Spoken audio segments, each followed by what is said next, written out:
Uneducated, unfiltered, unhinged. This is the Mangina Dialogues. We at it again with your host Nick Scopes and the Gregolicious. You know how we do, cause you know we keeping it gangster and silly. Unplugged like a full swung titty. Bout get jitty, cause you know we down to the nitty and the gritty. And we make shit sound so damn pretty. Yeah, cause this unhinged comedy. And right now you're in the mix, so get ready. Cause we bout to get it poppin', and we ain't stopping.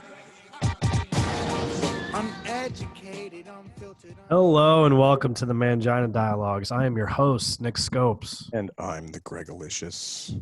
And our guest today has a special on YouTube that has over 3 million views. It's called Out to Lunch. Check it out. And I was lucky enough, I think like a week or so ago, to host a stand-up New York show in Central Park that he was on. We kissed under a tree. It was great. Ladies and gentlemen, give it up for Mark Norman. Hey, good to be here. Thank you. A little hungover, a little gay. Thanks for having me. Sorry about the shades. I've gone blind from masturbation. But hey, good to be here with you Jews. Greg's only half. That's it. I'm not. Greg's so you were close. Yeah, you got a real whoppy name, huh? You're like right out of the Dago Guinea pile. Scopoletti, yeah. Yeah, that sounds like a pasta. I love the Scopoletti with pasta with a hot sauce or whatever. Yeah, they picked him up off the mean Jew streets of Mamaroneck, New York. Wow, the hood. Yeah, the hood. Where were you last night that you're hungover? What happened? I did a show in Worcester, Mass. Under a tent. Oh my God. Not bragging. I'm sorry. Yeah, well, actually, it was not terrible. We did 3 shows back to back to back, and they were pretty good. We sold out 2 of them and sold some T-shirts. I've never sold more merch in my life. And in Worcester? No, just in COVID. Like in a pandemic, people are buying merch like it's a vaccine. Yeah, well. Could be. They have a special vaccine that they use for Worcester just specifically. Haha. What's it called? Fentanyl? Yeah. Little fentanyl. So where in Worcester were you? Were you just like in somewhere under a tent, or was it like a specific venue? Or They have a comedy club there. The guys from Laugh Boston open a club, and it's a pretty cool room, but obviously you can't be indoors there, so it's just in a parking lot. And they put tents up and folding chairs, and it kind of worked. There's a dumpster behind you, and rats crawling on your feet and all that, but it actually worked. Interesting. Have you done, I mean, obviously we saw you a couple of weeks ago in the city at some of the stand-up New York outdoor Central Park shows, but have you been doing a lot of shows the last few months since kind of opened up a bit?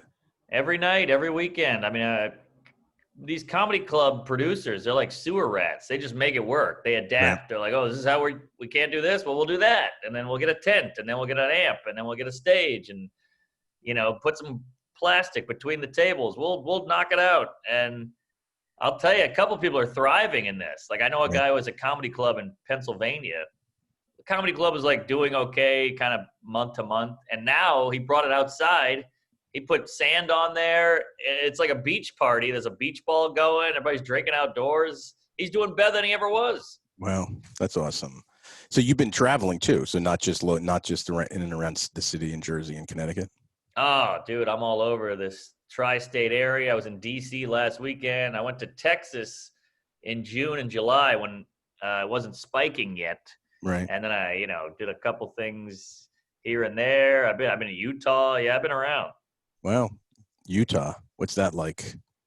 It's great. It's a beautiful place. Everybody's nice. I mean, there's a lot of meth, but it's just crazy to see so many toothless honkies.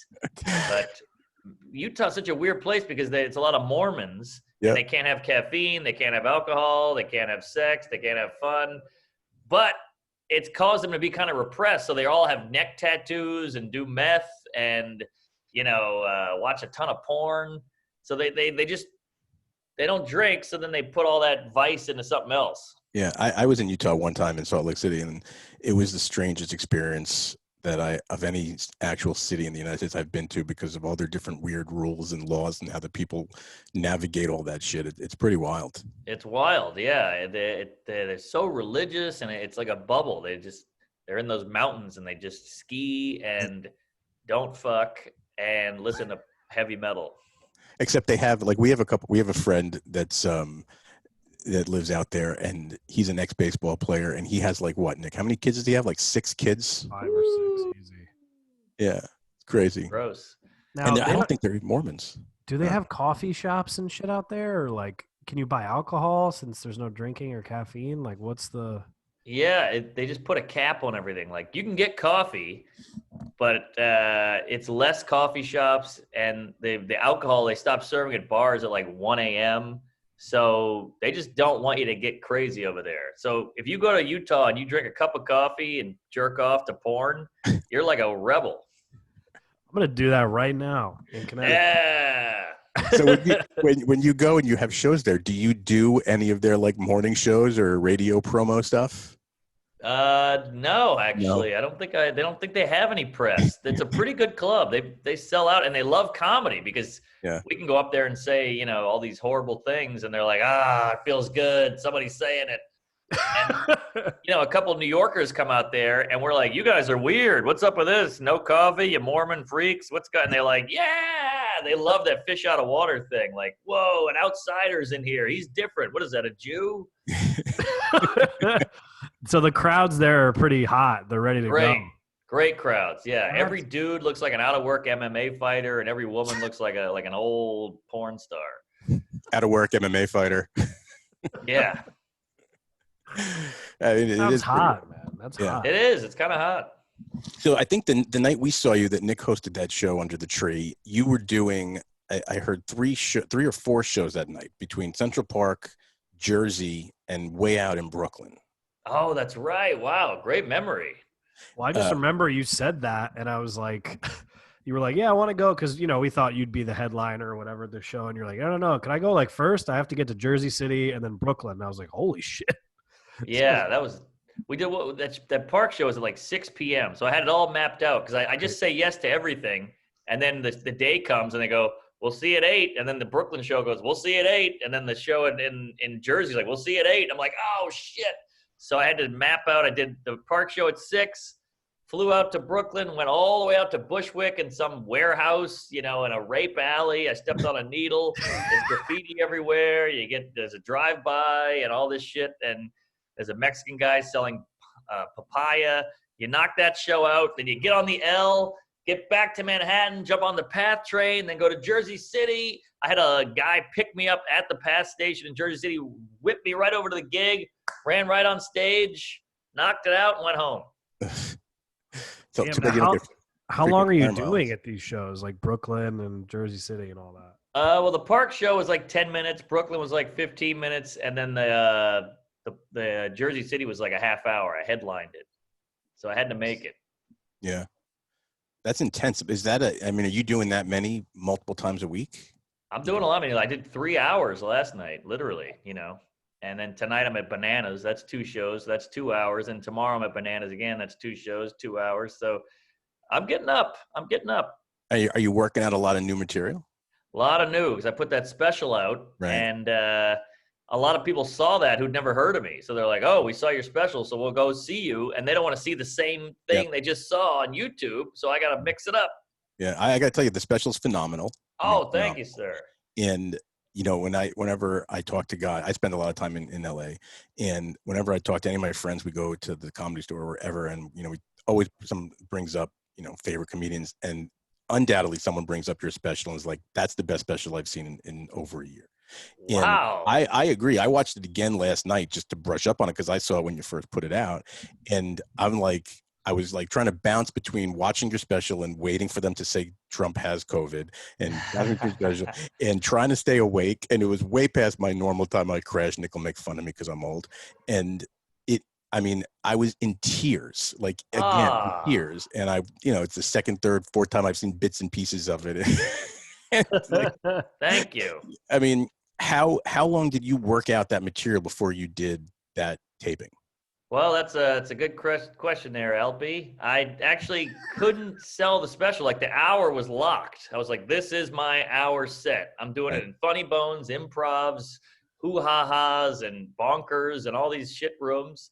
And I kept trying to sell it to Netflix. Like, hey, here you go. Here's a new version. Here's a crisp audio, professionally done. We hired cameramen. Here you go, Netflix. Here you go, Amazon. And they were like, we're good. We got enough whitey. Blow me. Kill yourself. And I was like, all right, so maybe next year. Right. So then I would just do that hour for another year. And it just kept getting honed and honed. It was like a samurai sword. I'm just banging it. And it's getting sharper and sharper. And I said, hey, you want to buy this now? It's even better. And they go, we got enough of you. Blow you, kill yourself, fuck you're dead, whatever. So I did it for another year. And I did that for 4 years. So it just kept getting tighter and more tags and more callbacks and zinging and zanging. So not getting picked up kind of helped it, ironically, helped it get better. And then eventually you're like, look, I have to do a new hour. I'm going back to Dayton, Ohio with the same hour. I can't do that. So I just said, let's just shoot it. Nobody's going to buy it. Let's put it on YouTube. And that was that. Right. And what as far as your expectations of how it's been received there, like what did you expect when you said, screw, I'm just going to put it on YouTube? And now 3.5 million views later. Yeah. Well, it was terrifying, to be honest. It felt like a failure. I was like, no one's buying this. YouTube is like, even Comedy Central does a YouTube and they wouldn't even buy it because they bought Sam Morril's and his killed it and he's great. But they're like, you guys are similar, jokey, skinny white guys. I don't know. And I was like, all right, now they won't even buy it for $10. So it's like, I felt like a failure. And I put it on YouTube and I got, Rogan tweeted it, Bill Burr tweeted it, all those guys, Kreischer, Segura, and Dave Attell and Schumer and all these big names threw it out there, which helped. And then it just took off. And I think people liked that whole underdog, underground aspect. Like, nobody would help this guy put it up himself. Let's watch this fucking thing. And because it was honed for 20 years, it was tight. And so people were like, this didn't make it on Netflix. And we got, Rob Schneider. Like, what are we doing here? So I think that helped in a weird way. Yeah. Don't pick on Rob. Well, I know, but I know what you mean. Though. You know what? He's a nice guy, but I don't think he's in the clubs working it out meticulously with a fucking notepad and a pen. I think he's a fun guy. He's cute. He's half Filipino, and he goes up and he does his stuff, and we all like him from Adam Sandler movies, and then you get on with your life. Yeah. Oh, but I'm talking this shit I worked on like it was a goddamn Rubik's Cube. Thank you, Rubik's. Yeah, no, I'm only kidding. I don't care if we pick on Rob. All right. But no, it seems like in comedy sometimes there's quotas, like you said. Like they're like, oh, we already have a tall, skinny white guy. Like, sorry. Like, you know what I mean? And it's like, well, but this is funny though. Like, it's funny. Like, that should be the deciding. You'd think. Those days are over. I mean, I get diversity. I'm all for it, but like, it's weird who they pick for they're like, this is our black guy this year. I'm like, that's the black guy? There's like 50 hilarious black guys that you could have picked, and you picked that one just because he's black. Like, go with a funny one. There's a million of them. And I don't know. It's all very strange and kind of the opposite of progress. I get that it's on paper, it's very progressive, but you're also just booking a guy based on his skin color. Well, I thought we were trying to get away from that, and I get what you're going for, but you see what I'm saying. But yeah, so funny is like 14th on the list now. Right. Yeah, for sure. Now, but there's a lot of white guys in comedy. It's like hockey. Like, a lot of white guys are drawn to it, and that's just the facts. And so if there's a lot of one thing, then they're not desirable. What's that? Economics. It's supply and demand. There it is. Thank you. You're on it, baby. Rubik's Cube, supply and demand. This is economics. Hey, I only need two. Dude, we're killing Hangover. How much, Mark, how much did those, when I knew I was going to podcast with you today, I was thinking to myself, like, I've heard you on Rogan. I've heard you on Fighter and the Kid. I've heard you on The Honeydew, right? I've heard you on all these podcasts. I'm like, I feel like I know everything about this guy. Like, everything that you just laid it out there. But what I wanted to ask you was, being on those podcasts and those platforms, like, did you see a significant boost in, like, oh yeah, even followers or views, whatever, like, after doing shows like that? Definitely. I think podcasts are like the new TV in a way, because, we've all heard the old story. In 1984, you did Johnny Carson, you changed your life, you're a household name after 5 minutes set. and that shit's obviously over. You can do a Netflix special. Like my friend Joe List did a Netflix half hour, and he's like, didn't really do much, didn't move the needle. And you're like, wow, that didn't move the needle? Like, what are we doing here? But then you do Rogan or one of these big ones, and I mean, it just skyrockets you in a matter of hours. And it's so funny because I've been doing comedy, I don't know, 13 years now, and you'd be like, oh, I'm going to do Bert Kreischer's podcast. And my agent would go, how much does that pay? And I'm like, oh, it's free, but it's exposure. He's like, don't do that. We got you this thing over here that pays 12 nickels. And you're like, all right. But they were all behind. And look what happened. Podcast just took off, and everybody who's selling out has a big podcast. That's really what it is now. So I think people are finally starting to get hip to that. And podcasts are the game changer now. And who knows, maybe in 5 years it'll be something else. But it ain't Netflix, it ain't Hulu, it ain't Amazon, it's podcasts. Right. I mean, it's because that's where the audience is, regardless as to what you're into, are, you know, these days. Yeah. Music, podcast, news, friggin' weird, all the weird crime shit. You know, Right. that's where the eyeballs are, because you can consume it in shorter bursts, and Yes. you don't have to worry about missing it. Like if I want to tune into, you know, your and Joe's podcast, I'll listen for a little bit, be like, all right, I'll come back to it in an hour or whatever when I'm working out. You don't have to worry about tuning in at 11:30 at night to catch 5 minutes at 12:35 on, you know, Johnny Carson. Exactly. And then- And you can listen to it in your car while you're jogging, at the gym. Just it's in your ear, and you get to know the person, which is really ultimately what you want as an entertainer, is like somebody to go, I like this guy, or I align with this guy, or they feel something from you, and that's what makes them get out of their house, get into a car, and buy a ticket. Yep. That's a lot of momentum it takes to like do something and then go somewhere. You really got to want to see somebody. Yeah. So getting somebody like going into their head is actually a pretty good way to sell tickets. And you know, with all the social media now being so important to every single thing everyone does, especially in entertainment, I mean, I can't tell you how many times Nick, I mean, it does not a day goes by Nick doesn't shoot me a couple different Instagrams of bits or something he sees. He sent me, you know, always sends me stuff of yours and says, you see this on whatever. And it's just really the best way to kind of get, you know, your stuff passed around. Yes. You know, the next thing you know, that little clip of you on the, you know, New Day Cleveland rolls around through every comedy fan's, you know, phone that day, and you just did something you couldn't pay money for. That's so funny you say that, because like me and my friends are like, you know, we're running around trying to get on Fallon or Conan or whatever, and you're like, you do a morning news show that we all hate doing, and you get way more exposure from, you know, touching a lady's shoulder in Cleveland at 8 a.m., you know? So like, you never know in this business. It's all like a guy like Andrew Schultz, he does a news show. It's like a 4-minute news thing or 5 minutes. It gets more views than the Tonight Show on YouTube. So you're like, what are we doing with these guys? Why are we, you know, bowing to them and kissing their feet? Like, fuck it. We got a phone. We got a camera. Let's just upload something. Because the people want the funny. They don't care about the platform anymore. Yeah, for No, sure. They don't go, well, this is on the Tonight Show and this is on YouTube. So we got to go. They just go, which one's funny? Yeah. And as good as phones and all the crap has gotten technology wise, is that you could shoot a killer video in your apartment, you know, prop it up, you say something funny and boom, it's out there, and it's as crisp as whatever you could see. So Totally. I mean, You know, I live in, where do you guys live? Connecticut? Yeah. Yeah. I live in Manhattan, and you go to Brooklyn, you go to some guy's apartment to shoot a thing, and he's got a green screen. He's got no couch and no stove, but he's got a green screen. He's got 8 podcast mics. He's got an amp. He's got a mixer. And you're like, oh, wow, this is the way it goes now. Like, you just got this shit in your house. Yeah. Nick lives on a green screen. His whole world is green screen. There you go. That sounds healthy. That's how He's I got watch the best porn porn. now. Lots of porn. Ooh. So Can Mark, you put yourself in the porn? yeah. You don't want to see it. Wow. It's way too hairy. It's way too That's why I use Manscaped. Manscaped. Yes. That's our sponsor. The lawnmower. The lawnmower, yes, You exactly. got one? You have Oh, one? yeah. I got like 8 of those at my house. I need 3 of them just to Prove get my ass it. clean. Let's see it. You got the whole landscapers. You got them all and pull up in the truck. I got the 2.0. I got the buzzer. I got the muff diver. I got the tank tackler. I got them all.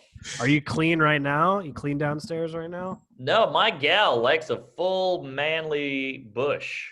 Really? Oh, yeah. Retro. retro. Yeah. Soulfly. My balls look like your chin. You should see the other side. You should see the other side. Yeah, they do a good thing over there at Manscaped. Use Mankind at 20. They use our discount code. Now, Mark, so you're going up all the time, right? Like comedy it's weird right now. Like it's strange, right? I mean, obviously we're doing a show under a fucking tree in Central Park. Things are strange, but like, what are your plans coming up? Like, do you have plans to shoot another special eventually, or is it more like you're just trying to get out there now and just take what you can because it's a strange time. It's a very strange time. Strange time. I'm trying to make the most out of the pandemic because there are perks. There are perks to a pandemic. You know, you get the stimulus check, you get more time on your hands. You can edit, you can do more podcasts because you just have your days free and whatnot. So you can get creative, and we're all in the pandemic together, which is nice. That's the best thing for comedy is relatability, because everything is so splintered now. Everybody's got their pod, their show on Hulu that they watch every night, and they have their whatever they listen to, and everybody's, you know, like, it's weird. Like 20 years ago, this band, this like Korean pop band, is like the biggest thing on the planet. I'd never even heard of them. Yeah. And like they sell out the Garden 10 shows in a row, and I'm like, I've never heard of this Korean pop band, but they're huge. That's weird, but that's entertainment now. You just find your shit, and you don't care who else is into it. Like in the 60s, the Beatles came on, Ed Sullivan, the whole fucking planet watched it at once. You know, that's over. So it's just so hard to like get in people's heads. Wait, what was the question? Sorry, I got excited. No, I was saying Nick definitely doesn't remember the question. No, I was saying, like, are you gearing up to like do another hour? Oh yeah. Eventually? So right now I'm putting out a ton of weird little clip, Park Normand, or me on a roof, or me, you know, in a field bombing, and I'm just trying to capitalize on the COVID stuff. I did Corona comedy where I went around and interviewed people, like Man on the Street. Yep. And I'm just trying to stay relevant because I'm not really.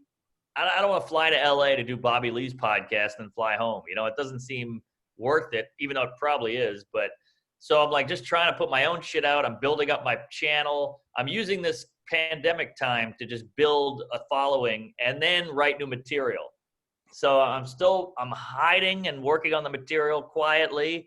Hopefully nobody films it. And then eventually I'll do another special. But I kind of want to do the Louis method of like, give me $5 and I'll give you the hour, just to guarantee some money. I made money on the other one, but it'd be nice to get a paycheck and not just cover my ass. Right. Or break even.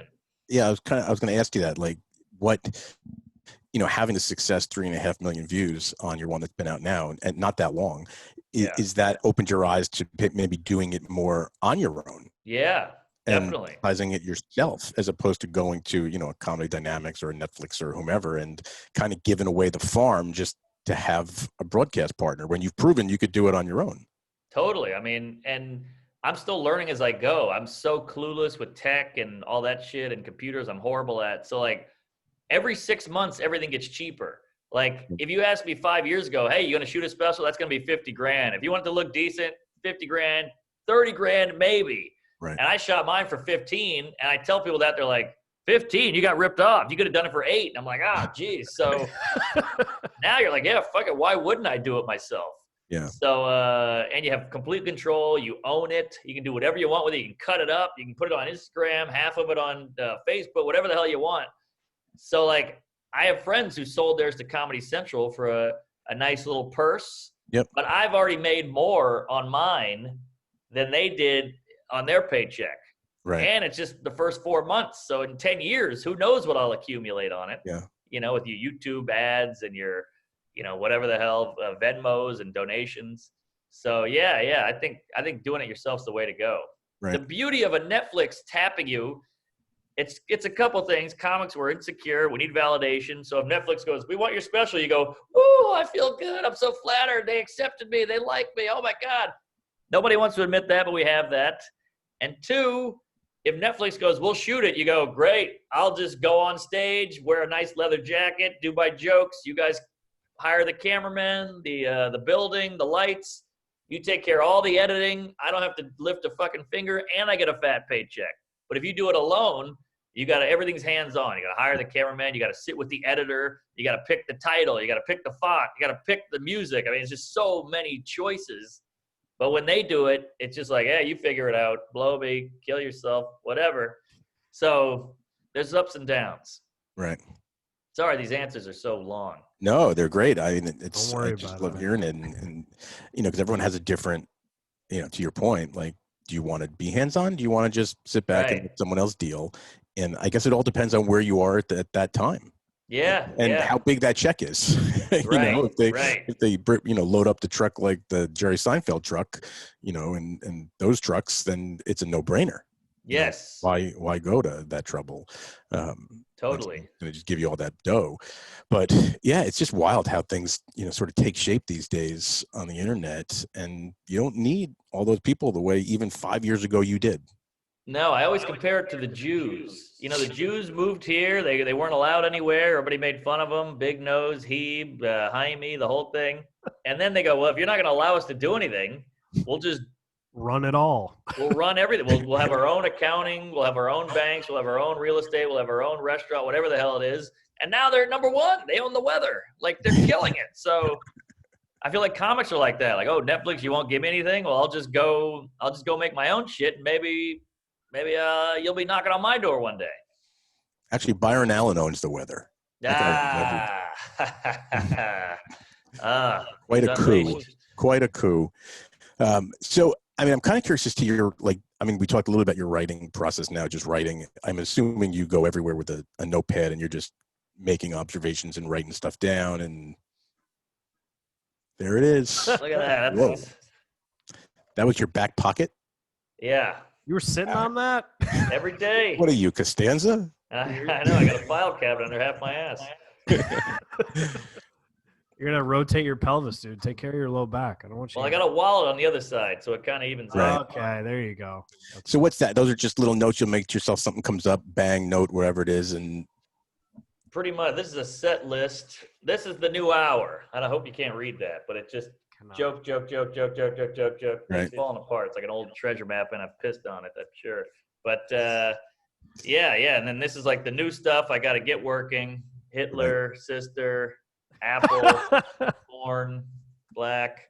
So yeah, it's all a process. I like the writing. I can't do the typing because right. it's not as fluid. I like the writing. It flows out of you when you're writing. Yeah. So do you write complete jokes, or do you, when you know, for yourself, obviously, or do you just write down like ideas and then you work that idea out in front of an audience, like the word black, whatever it is, and then you just roll with that and see where it goes? Because you have a general idea, or are you I write every word down and then go to my notes? It's a good question. I'm a weirdo. I'm a nerd. I'm a dweeb. I come up with a premise.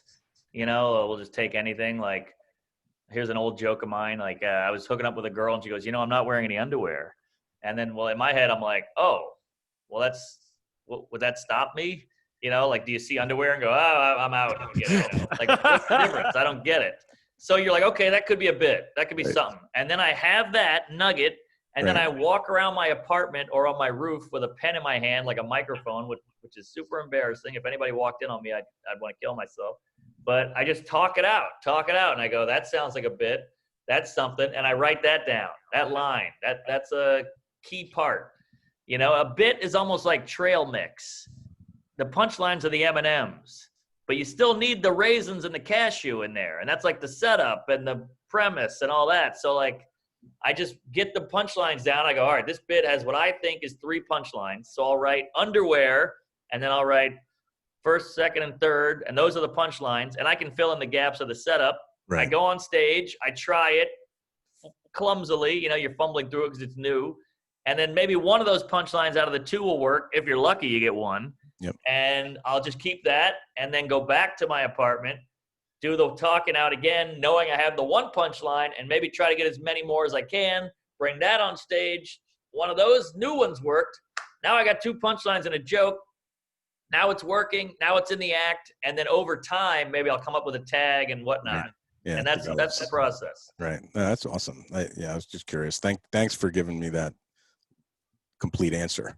Sorry, I feel Something like with I'm that, I go, boring. fuck Nobody myself. cares about this, do they? No, they do. Trust Oh me. yeah, it's interesting to right. get into the head of anyone who's, you know, achieved such excellent success and is so polished to hear their process. It's very interesting, whether it is a chemist or a comedian. It's really interesting. Well, these psychos who like, I only write on stage. I'm like, for what a waste of time that is for you and the audience. Like, Yeah. if you prepare and do it at home, I know it's no fun and I know it's homework, but you're going to have bits come out quicker and you have control of the bits. When you do it, when you write on stage, sure, you might find some gold. We've all done it, but the audience is kind of dictating more where you're going with it. I feel like if you write it at home more and work on it at home, you have more control. Sure, you want the laugh, and of course, at the end of the day, but if you write it, you can kind of pick where it goes. When you're doing on stage, you kind of just got to go with the laugh. Oh, you laugh at that? All right, we'll keep that part. You're like, yeah, but what if you don't like that laugh? What if you don't like that point you made? You see what I'm? Does that make sense? 100%, yeah, for sure. Yeah. Yeah, I was listening to Sebastian Maniscalco on Rogan a while back, and he was saying he doesn't write anything down. That's wild. Like, he said he literally calls his mother and like tells her a story that he thinks is funny, and if she laughs, he tries it on stage and tries to add shit to it. He listens to his sets after, That's good. and then he goes, I could, do this, and that, but like not one pen to paper, just Wow, that poor mother. She's got to hear hours of half-baked ideas. Hours. Like Jesus, what a sick child that is. But that is in a way writing, though. The talking to the mom on the phone, that's writing in a way. Right. That's his process. So I don't count that as going on stage and willy-nilly. okay. Colin Quinn had this great point. One of my heroes, he said, comics think they can go on stage and talk it out and whatever, but writing is actually harder because it proves to you that you're not a genius. Every comic thinks there's some kind of savant and comedic whatever. They can just pull shit out of their ass. You can't. I don't know. 3 people on earth have been able to do that. But sitting down and writing proves that you're not brilliant. And that's why it's hard for people. Right. Because it's trial and error. It's failing. You look like an idiot scratching shit out. You can't think of anything. You have a brain freeze, or a writer's block. So they go, I'm funny, I'll do it on stage. And you're like, yeah, it's kind of a cop-out because you can't admit that you're not great. You have to be humble to sit down and write. Yeah. I've done that like once, maybe twice, where I was like, I'm just going to try this tonight, see how it goes. Like on the car ride there, just thought of something. Never goes well. 1 out of 100 times that just happens to kill, but you can't rely on it. One time it went well. I can literally remember only one time. Yeah. It worked. So you're right. Rare. I can remember that one time. But that's also why getting up a ton helps, because you have the opportunities to try that new line over and over and over. Like I did 3 sets last night, and I was just saying crazy shit on stage at some point just to like see what would stick. And a couple things stuck. So I'm like, great, I'll listen to that later. Could be in the act from now on. Yeah. So I'm with all the shit going on these days with this whole cancel culture and everyone being offended, God forbid you say the wrong word, you do this or do that. You have a lot of stuff in your act where you talk about ethnicities and religions and stuff like that. Are you at all concerned about saying something and having someone try to come at you on Twitter and make ridiculous claims because they heard a joke that they didn't like? It's happened a little bit, but luckily I'm not famous. If I was famous, I think I'd be fucked. But I'm not famous, so I'm using this anonymity kind of in my favor. Like, all right, this is when I can say the crazy shit. But I feel like, Bill Burr does it. He seems fine. Like, a lot of people hate him. I've dated girls who are like, oh, he's a misogynist. He hates women. He's so angry. And I'm like, but he's also brilliant. Yeah. You could argue that Patrice hated women, but he's an amazing comedian. Sure. So you're kind of like, I know a lot of black comics who seem to hate white people, and I know a lot of women who seem to hate men, but I can still like their comedy. Yeah, for sure. It's funny how there's a ton of female comics where you're like, you hate dudes. You're so angry, I can tell. But if the joke is good, I'm on board. Right. Yeah, no, because, I heard you say, I'm a comedian, I'm just telling jokes. Right? Yeah. Like I wish every single person who heard a joke would just say to themselves, that's a comedian telling me a joke. I know. No different when you go to the movies and you see someone playing a role that you think is despicable. You don't take that against that person home and say, this person is Leonardo DiCaprio owns slaves. You know, Right. why? Because he played a guy in a movie? Like, you don't do I the same know. thing. So I don't know. I That's- think it's grossly unfair to comedians who are I agree. doing a craft, which is entertainment, you know, not this is how I feel America. You know, in some cases it might be, but it's Sure. still, you're telling jokes. Like your job Yeah. is to make those people laugh and make them uncomfortable. There's a little, you know, it's comedy. It's be a little Yeah. uncomfortable. It should be a little dangerous. Yeah, we're walking the line, and don't come if you don't. Here's the thing: there's so many layers to this. I think about this constantly. First of all, we live in such a curated world now. Like we have a Facebook, we pick who we want to be friends with. You Yep. go out to dinner, you're like, I want gluten-free, farm fresh, cage-free, vegetarian, you know, whatever it is, and you can just pick exactly what you want. But if you go to a comedy club, you don't know what the guy's going to say, really. You just show up at a show, and so some guy says a thing you disagree with about gay people, and you're like, I didn't order that. Yeah. It's almost like you're shoving beef down some vegetarian's throat, Right. you know? And so what you should do is go, all right, this isn't for me, let's leave. But it's weird to go, that joke was offensive, I'm going to ruin your life now and try to get you to not have a job. That's Yeah. what I don't get. Like, I hate when the canceled people go, hey, you tell a joke I don't like, that's freedom of speech. So I can say I don't like it. I can say you suck. And you're like, yeah, you can. But you can't try to take my career away. Yeah. That's weird. It's a weird way to live. Like, I don't Yeah. like hot sauce, so nobody should have it. Right. I love hot sauce. I can't So live do without I. It's just very strange. So I think it's a lot of that. Like people want what they want, and that's it, or else they get pissed. And I think it's kind of gives you a personality to push back. You know, it's like, oh, I'm this person, I'm a hero, and it makes you feel cool for a second, even though Yeah. I don't think you really care. Right. Gives them a sense of community for people. Yeah. When people Wow. Good. when people get upset at certain things, I mean, I posted a joke once on TikTok, and it was about my grandfather who fought in World War II. He was in the army.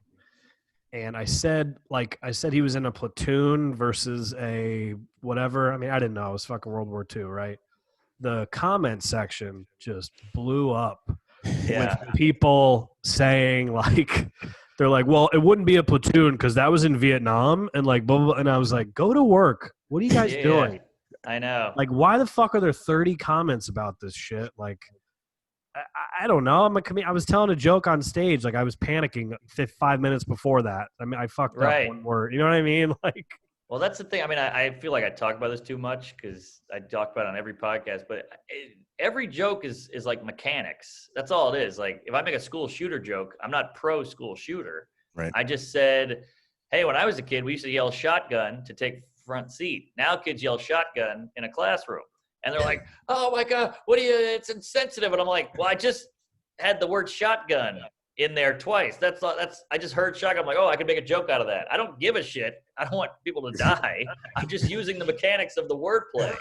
That's Yeah. all it is. Like you're putting this whole world behind it of like emotion and what I'm thinking and what side I'm on and politics. I'm like, no, I just used shotgun twice. I thought, hey, there could be a bit there. Yeah. That's right. it. There's nothing more to it than that. But you know, Yeah. some kid got killed in her family, so she has to pretend to be upset, or else she's, you know, letting their dead cousin down in a way. I don't know. I think a lot of it's internal. Yeah, for sure. it's all internal. Anyone that is constantly coming after somebody for something, they're unhappy with themselves. Yes, I agree. There is something else going on. Like, even if, just in my everyday life, if someone's coming at me or whatever around, we're like, there's something else going on because it can't be what I'm doing.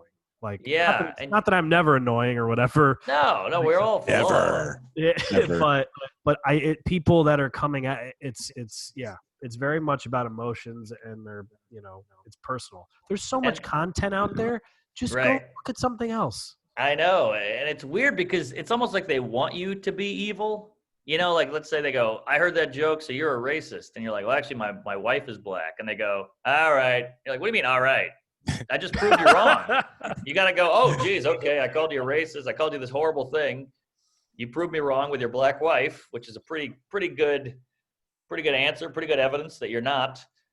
I'm sorry, I take it back. They never do that. They go, all right. And you're like, so do you want me to be racist? Because that would just help your What do you- argument. What do you I think want? you hated racist. Shouldn't you be extremely happy that I'm not? Yeah.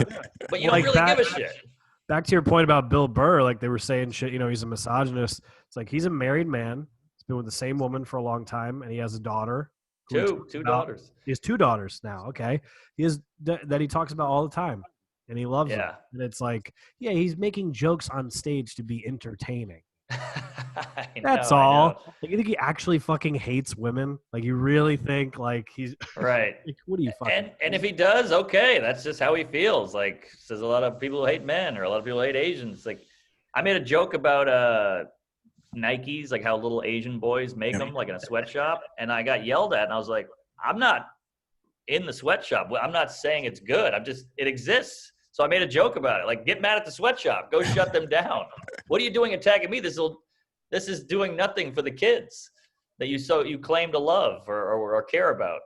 It's all very strange. Yeah. It's all very convenient too. You're like, that joke's offensive to women. I'm like, well, shouldn't you start with the clit cutting off of? Like, go attack them and then work your way down to me. I'm like on the affecting women's world kind of scale. Like, go start with the clit cutters. I feel like you got to start up here.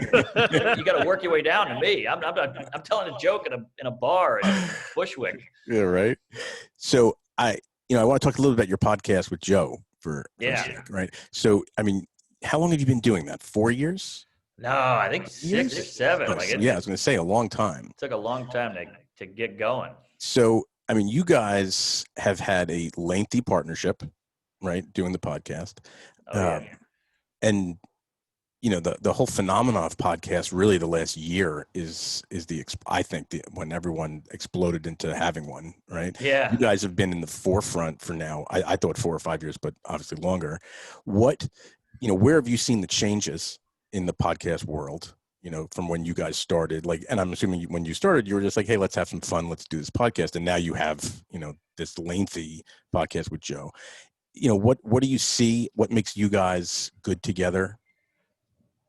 Yeah, it's a good question. I think the way it's changed is there's a lot of crossover. Like, you see like Brendan Schaub and Theo do one, and then Bobby Lee and Santino do one, and then Chris DiStefano and Giannis do one, but he also does one with this guy. Like, you keep interweaving. So you're like, we have fans, you have fans, let's connect them. And so you just kind of keep growing and growing, which I think is really smart. And people are making a lot of money doing that. And that's where it's going now. It seems to be this web of like connecting pods. Right. Like Segura has one, Bert Kreischer has one. Let's connect. Now they both have one, and it's huge. Yeah. So that's pretty cool. It's almost like this family tree of podcasts. And then me and Joe, it's like, a podcast is almost like a comic, where if you have 2 people, you got to find your voice together. Yeah. And now we have this kind of jazzy rapport, I guess you'd say. And we have our own little language, and we have our own little chat and banter that we own. It's like only to, what do you call it? Exclusive to us. We made up our own little language. Yep. And there's a cadence to it and callbacks and whatnot. So I think we're cooking now, but it takes forever. Yeah. Takes a long time, obviously, to build that between 2 people. What do you think about that? Well, the commingling of people together in the podcast, because I look at it as initially my thought is, well, you're just sort of splitting your audience, but you see it as combining audiences. If Brendan has one and that guy has one, they come together, they're expanding their audience. They're not basically talking to the same people and splitting their time. Yes. And I think it combines. I think it grows it exponentially. Right. And then, so you got Bert and Segura, and then they have Bobby Lee on. So now you got 3 different fan bases all watching one thing. Right. So then your numbers go up, more people see it, the ads go up, the money goes up. It's a can't miss. The only problem is sometimes I'll watch Segura at some show in a theater, and everybody's like, "What's up with Bert? Bert's fat," and you're like, "Oh man, these people think they know you so well that they're like saying, funny like inside jokes." Yeah. And you're like, man, that's a whole nother level of like a fan base. Yeah, right. His fans are pretty diehard, man. Oh yeah, they're great fans. They're deep on that. All the little stupid inside jokes and shit. Yeah, which is good, I guess, because that means like, whoa, you're deep in, but also like, let me do my act. Yeah, right. So listen, before we go, anything else you want to throw out there and promote that's coming, or just see you everywhere you possibly can? Where can, besides your Instagram, and Twitter, obviously, where do people find your dates, what you're doing, what's up with you? Yeah. First off, check out my pod with Liz, Tuesdays with Stories. Check out to Lunch on YouTube. Give it a like and a comment and a subscribe. I'm really trying to grow my channel. Yeah. Because, fuck, hey, if NBC can have a channel, why can't we have a channel? Hell yeah. So I got all the types of videos, late nights, you name it, old jokes, new jokes, sketches. And check out the social medias and whatnot. I put up jokes every day on Twitter and Instagram, and tell a friend and praise Allah. Good comedy. All right, man. We definitely want to thank you for chatting with us, taking the time. We look forward to doing some shows with you. Nick, just when you hit stop record, don't cancel out the meeting, because I want to talk to Mark about the date before we split. Okay. And that's it. Thanks for listening. Mark, you're the best. Thank you, sir. Thanks, I brother. hope somebody found that interesting, because that was pretty inside.